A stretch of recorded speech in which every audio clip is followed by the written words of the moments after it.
Rapid fire NBA second round predictions. Let's go. Let's start off in the East. We've got Knicks versus 76ers. I think this will be a competitive series. I think it'll be a fun series. I think Brunson and Maxey are going to battle every single night.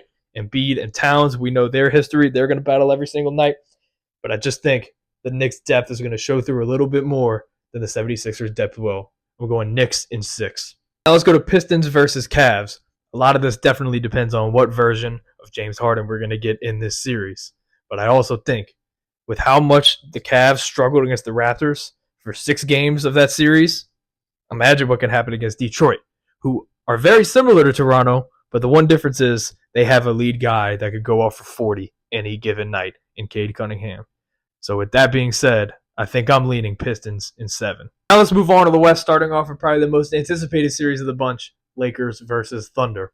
Luka Doncic is probably going to miss most, if not all, of this series. It makes a huge difference. So now the question is, can LeBron pull off one last miracle? And I would love to see it as a LeBron fan, but I just don't think it's going to happen. I think the Lakers are really going to struggle slowing OKC down. I think that defense is going to turn the Lakers over a bunch. I could see LeBron putting on a couple vintage performances and stealing 1 or 2 games, but ultimately I do have the Thunder winning in 6.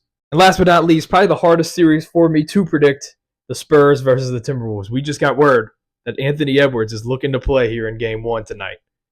So that kind of changes things. I think the Wolves role players have been going crazy. The Spurs look great. But honestly, I think they still might be a year away, 2 years away. I'm going Wolves in 7.